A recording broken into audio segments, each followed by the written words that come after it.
Hi ಸ್ನೇಹಿತರೆ, ಎಲ್ಲರೂ ನಮಸ್ಕಾರ. ಸೂಪರ್ ಅಕಾಡೆಮಿಗೆ ಸ್ವಾಗತ. ಸ್ನೇಹಿತರೆ, ಇವತ್ತಿನ ವಿಡಿಯೋದಲ್ಲಿ ಫೆಬ್ರವರಿ 3 ಮತ್ತು 4 ಪ್ರಚಲಿತ ಘಟನೆಗಳನ್ನು ನೋಡ್ತಾ ಹೋಗೋಣ. ಆದ್ದರಿಂದ ವಿಡಿಯೋನ ಕೊನೆ ತನಕ ನೋಡಿ. ಹಾಗೆ ನಮ್ಮ ವಾಟ್ಸಪ್ ಮತ್ತು ಟೆಲಿಗ್ರಾಮ್ ಗ್ರೂಪಿಗೆ ಜಾಯ್ನ್ ಆಗಿಲ್ಲ ಅಂದರೆ ಜಾಯ್ನ್ ಆಗಿ ಅಲ್ಲಿ ಪ್ರಚಲಿತ ಘಟನೆಗಳ ಒಂದು PDF ಸಿಗ್ತಕ್ಕಂಥದ್ದು. ಇವತ್ತಿನ ಮೊದಲನೆಯ ಪ್ರಶ್ನೆ ನೋಡಿ, ವಿಶ್ವ ಕ್ಯಾನ್ಸರ್ ದಿನ ಎಂದು ಯಾವಾಗ ಆಚರಣೆ ಮಾಡಲಾಗುತ್ತದೆಯಪ್ಪ ಅಂದ್ರೆ ಇಲ್ಲಿ ಫೆಬ್ರವರಿ 4ರಂದು ವಿಶ್ವ ಕ್ಯಾನ್ಸರ್ ದಿನ ಅಂತೇಳಿ ಆಚರಣೆ ಮಾಡ್ತಕ್ಕಂಥ ನೋಡಿ. Option D ಸರಿಯಾಗಿರ್ತಕ್ಕಂಥದ್ದು. ನೆಕ್ಸ್ಟು ಎರಡನೆಯ ಪ್ರಶ್ನೆ, 2026ನೇ ಸಾಲಿನ ವಿಶ್ವ ಕ್ಯಾನ್ಸರ್ ದಿನದ ಒಂದು ಧ್ಯೇಯ ವಾಕ್ಯ ಏನಪ್ಪ ಅಂದ್ರೆ ಇಲ್ಲಿ ಎರಡನೆಯ ಪ್ರಶ್ನೆ ನೋಡಿ, ಅನನ್ಯತೆಯಿಂದ ಏಕತೆ ಅಂತಕ್ಕಂಥದ್ದು 2026ರ ಒಂದು ವಿಶ್ವ ಕ್ಯಾನ್ಸರ್ ದಿನದ ಧ್ಯೇಯ ವಾಕ್ಯ ಆಗಿರ್ತದೆ ನೋಡಿ. ಬಹಳ ಇಂಪಾರ್ಟೆಂಟ್ ಆಗಿರ್ತಕ್ಕಂಥದ್ದು. ಏನು ಕ್ಯಾನ್ಸರ್ ಅತಿ ಹೆಚ್ಚಿರುವ ದೇಶ ಯಾವುದಪ್ಪ ಅಂದ್ರೆ ಇಲ್ಲಿ ಚೀನಾ ಅಂತಕ್ಕಂಥದ್ದು ಅತಿ ಹೆಚ್ಚಿರ್ತಕ್ಕಂಥದ್ದು. ಅದರ ಜೊತೆಯಲ್ಲಿ 2ನೇ ಸ್ಥಾನದಲ್ಲಿ ಅಮೇರಿಕ ಇದ್ರೆ ಇಲ್ಲಿ 3ನೇ ಸ್ಥಾನದಲ್ಲಿ ನಮ್ಮ ಭಾರತ ಇರ್ತದೆ. ಇನ್ನು 4ನೇ ಸ್ಥಾನದಲ್ಲಿ ಜಪಾನ್ ಇರ್ತಕ್ಕಂಥದ್ದು ನೋಡಿ. ಭಾರತ ಅಂತಕ್ಕಂಥದ್ದು ಕೂಡ ಬಹಳ ಇಂಪಾರ್ಟೆಂಟ್. ನಮ್ಮ ಭಾರತ ಎಷ್ಟನೇ ಸ್ಥಾನದಲ್ಲಿದೆಯಪ್ಪ ಅಂದ್ರೆ ಇಲ್ಲಿ ನಮ್ಮ ಭಾರತ ಅಂತಕ್ಕಂಥದ್ದು 3ನೇ ಸ್ಥಾನದಲ್ಲಿ ಇರ್ತಕ್ಕಂಥದ್ದು. ಅತಿ ಹೆಚ್ಚು ಚೀನಾದಲ್ಲಿ ಕಂಡು ಬರ್ತಕ್ಕಂಥದ್ದು. ನೆಕ್ಸ್ಟ್ ಕೆಳಗಿನ ಯಾವುದು ಕ್ಯಾನ್ಸರ್ ನಿವಾರಣೆಯ ಸೂತ್ರವಾಗಿದೆ ನೋಡಿ.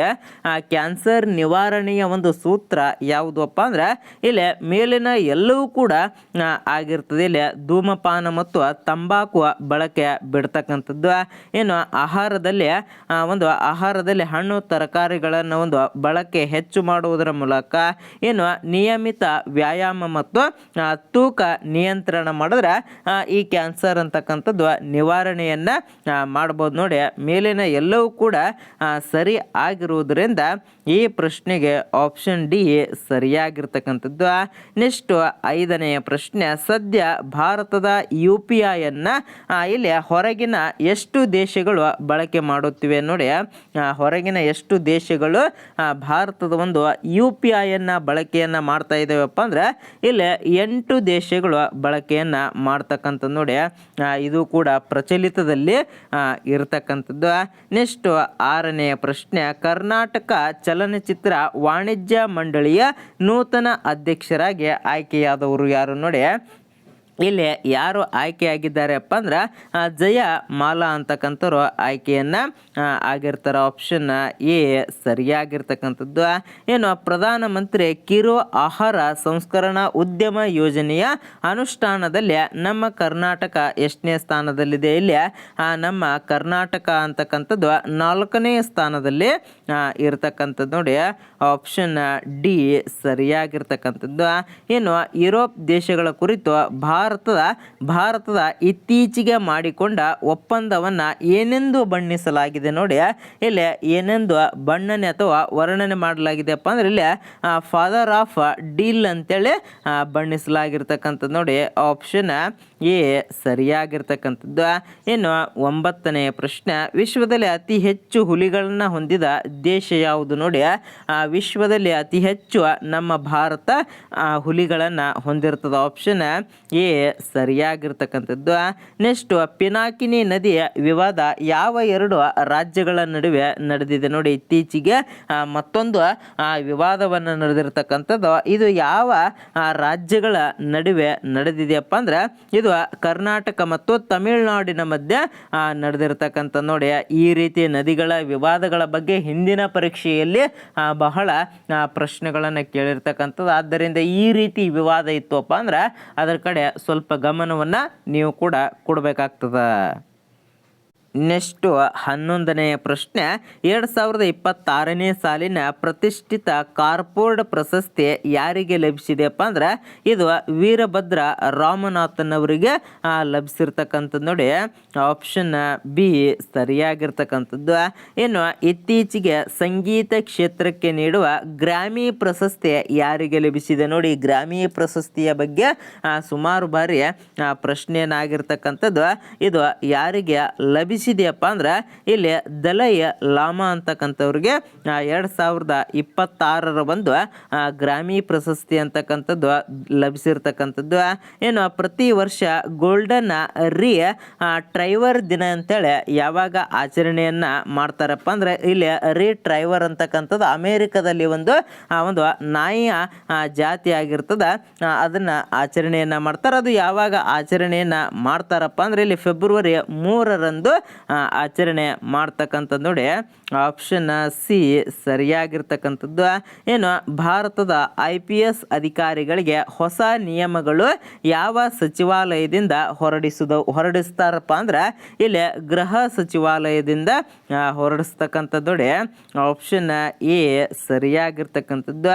ಇನ್ನು 15ನೇ ಪ್ರಶ್ನೆ, ಭಾರತೀಯ ರಿಸರ್ವ್ ಬ್ಯಾಂಕ್ ಅನ್ನ ಸ್ಥಾಪಿಸಿದ ವರ್ಷ ಎಷ್ಟಪ್ಪ ಅಂದ್ರೆ ಇಲ್ಲಿ 1935ರಲ್ಲಿ ಸ್ಥಾಪನೆ ಆಗಿರ್ತದೆ. ನೋಡಿ ರಿಸರ್ವ್ ಬ್ಯಾಂಕ್ ಅಂತಕ್ಕಂಥದ್ದು ಇವಾಗ ಪ್ರಚಲಿತದಲ್ಲಿ ಇರ್ತಕ್ಕಂಥದ್ದು. ಏನು ಭಾರತೀಯ ರಿಸರ್ವ್ ಬ್ಯಾಂಕಿನ ಮುಖ್ಯ ಕಾರ್ಯ ಏನಪ್ಪ ಅಂದ್ರೆ ಇಲ್ಲಿ ನಾಣ್ಯಗಳ ನಿಯಂತ್ರಣವನ್ನ ಮಾಡ್ತಕ್ಕಂಥದ್ದು ಈ ಬ್ಯಾಂಕಿನ ಒಂದು ಮುಖ್ಯ ಕಾರ್ಯ ಆಗಿರ್ತದೆ. ಇನ್ನು 2026ರಲ್ಲಿ ಭಾರತದ ಆರ್ಥಿಕ ವೃದ್ಧಿಗೆ ಪ್ರಮುಖ ಕಾರಣ ಯಾವುದು ಅಂತೇಳಿ ಇಲ್ಲಿ 17ನೇ ಪ್ರಶ್ನೆ ಇರ್ತಕ್ಕಂಥದ್ದು. ಇಲ್ಲಿ ಕೈಗಾರಿಕೆ ಮತ್ತು ಸೇವಾ ಕ್ಷೇತ್ರಗಳು ಅಂತಕ್ಕಂಥದ್ದು ಇಲ್ಲಿ ಭಾರತದ ಆರ್ಥಿಕತೆಗೆ ಮುಖ್ಯವಾಗಿರ್ತಕ್ಕಂಥ ಒಂದು ಕಾರಣ ಆಗಿರ್ತದೆ. ನೋಡಿ ಆಪ್ಷನ್ ಬಿ ಸರಿಯಾಗಿರ್ತಕ್ಕಂಥದ್ದು.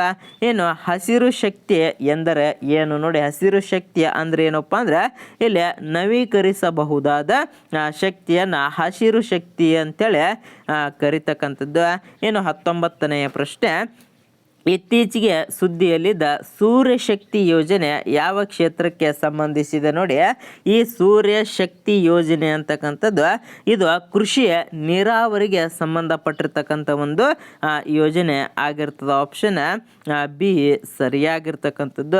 ಏನು 2026 ಫೆಬ್ರವರಿಯಲ್ಲಿ ಭಾರತದ ಯಾವ ರಾಜ್ಯದಲ್ಲಿ ಅಂತಾರಾಷ್ಟ್ರೀಯ ಕರಕುಶಲ ಮೇಳ ಆಯೋಜನೆಯನ್ನ ಮಾಡಲಾಗಿದೆ? ನೋಡಿ ಎಲ್ಲಿ ಆಯೋಜನೆಯನ್ನ ಮಾಡಲಾಗಿದೆಯಪ್ಪ ಅಂದ್ರೆ ಇದು ಹರಿಯಾಣ ರಾಜ್ಯದಲ್ಲಿ ಆಯೋಜನೆ ಮಾಡಲಾಗಿರ್ತಕ್ಕಂಥದ್ದು. ನೋಡಿ ಆಪ್ಷನ್ ಬಿ ಸರಿಯಾಗಿರ್ತಕ್ಕಂಥದ್ದು. ನೆಕ್ಸ್ಟ್ 21ನೇ ಪ್ರಶ್ನೆ, ಇತ್ತೀಚೆಗೆ ಯಾವ ದೇಶವು ತನ್ನ ನೂತನ ಸಂವಿಧಾನವನ್ನು ಜಾರಿಗೆ ತಂದಿದೆಯಪ್ಪ ಅಂದ್ರೆ ಇಲ್ಲಿ ನೇಪಾಳ ಅಂತಕ್ಕಂಥದ್ದು ನೂತನವಾಗಿರ್ತಕ್ಕಂಥ ಒಂದು ಸಂವಿಧಾನವನ್ನು ಜಾರಿಗೆ ತಂದಿರತಕ್ಕಂಥದ್ದು. ನೆಕ್ಸ್ಟ್ 22ನೇ ಪ್ರಶ್ನೆ, 2026 ಏಷ್ಯನ್ ಗೇಮ್ಸ್ ಯಾವ ದೇಶದಲ್ಲಿ ನಡೆಯಲಿದೆ? ನೋಡಿ 2026ರಲ್ಲಿ ಎಲ್ಲಿ ನಡೆಯುತ್ತದೆಪ್ಪ ಅಂದ್ರೆ ಇದು ಜಪಾನ್ದಲ್ಲಿ ನಡೀತಕ್ಕಂಥದ್ದು. ನೋಡಿ ಬಹಳ ಇಂಪಾರ್ಟೆಂಟ್ ಆಗಿರ್ತಕ್ಕಂಥದ್ದು. ಇನ್ನು ಇತ್ತೀಚೆಗೆ ಸುದ್ದಿಯಲ್ಲಿದ್ದ ಕ್ಯಾಡ್ವಾ ಗುಂಪಿನಲ್ಲಿರದ ದೇಶ ಯಾವುದು? ನೋಡಿ ಗುಂಪಿನಲ್ಲಿ ಇರದ ದೇಶ ಯಾವುದು ಅಂತೇಳಿ ಇಲ್ಲಿ 23ನೇ ಪ್ರಶ್ನೆ ಇರ್ತಕ್ಕಂಥದ್ದು. ಇಲ್ಲಿ ಆಸ್ಟ್ರೇಲಿಯಾ ಅಂತಕ್ಕಂಥದ್ದು ಇದು ಕ್ಯಾಡ್ವಾ ಗುಂಪಿನಲ್ಲಿ ಇಲ್ಲದ ದೇಶ ಆಗಿರ್ತದೆ. ನೋಡಿ ಮೊದಲು ಪ್ರಶ್ನೆಯನ್ನ ಸರಿಯಾಗಿ ತಾಳ್ಮೆಯಿಂದ ಓದ್ತಕ್ಕಂಥ ಒಂದು ವ್ಯವಸ್ಥೆಯನ್ನ ಮಾಡಬೇಕಾಗ್ತದೆ. ಗುಂಪಿನಲ್ಲಿರದ ದೇಶ ಯಾವುದು ಅಂತೇಳಿ ಪ್ರಶ್ನೆ ಇರ್ತಕ್ಕಂಥದ್ದು. ಇನ್ನು 24ನೇ ಪ್ರಶ್ನೆ, ಭಾರತದ ಮೊದಲ ಡಿಜಿಟಲ್ ರಾಷ್ಟ್ರೀಯ ವಸ್ತು ಸಂಗ್ರಹಾಲಯ ಎಲ್ಲಿ ಸ್ಥಾಪಿಸಲಾಗಿದೆ? ನೋಡಿ ಎಲ್ಲಿ ಸ್ಥಾಪನೆಯನ್ನ ಮಾಡಲಾಗಿದೆಯಪ್ಪ ಅಂದ್ರೆ ಇದು ಹೈದರಾಬಾದ್ನಲ್ಲಿ ಸ್ಥಾಪನೆ ಮಾಡಲಾಗಿರ್ತಕ್ಕಂಥದ್ದು. ನೋಡಿ ಆಪ್ಷನ್ ಎ ಸರಿಯಾಗಿರ್ತಕ್ಕಂಥದ್ದು. ಇನ್ನು ಕೊನೆಯ ಪ್ರಶ್ನೆಯನ್ನ ಕಮೆಂಟ್ ಮಾಡಿ, ಇದು ಆಲ್ರೆಡಿ ಡಿಸ್ಕಸ್ ಮಾಡಿರ್ತಕ್ಕಂಥ ಒಂದು ಪ್ರಶ್ನೆ ಆಗಿರ್ತದೆ. ವಿಡಿಯೋ ಯಾರು ಕೊನೆಯ ತನಕ ನೋಡ್ರಿ ಅವರಿಗೆ ಗೊತ್ತಿರ್ತದೆ. ಇಲ್ಲಿ ಜಗತ್ತಿನಲ್ಲಿ ಅತಿ ಹೆಚ್ಚು ಕ್ಯಾನ್ಸರ್ ಹೊಂದಿರುವ ದೇಶ ಚೀನಾ. ಹಾಗಾದರೆ ನಮ್ಮ ಭಾರತ ಎಷ್ಟನೇ ಸ್ಥಾನದಲ್ಲಿದೆ ಅಂತಕ್ಕಂಥದ್ದನ್ನು ಕಮೆಂಟನ್ನು ಮಾಡ್ತೀರಾ ಅಂತ ತಿಳ್ಕೊಂಡು ಈ ವಿಡಿಯೋನ ಇಲ್ಲಿಗೆ ಮುಗಿಸ್ತಾ ಇದ್ದೇನೆ. ಜೈ ಹಿಂದ್, ಜೈ ಕರ್ನಾಟಕ.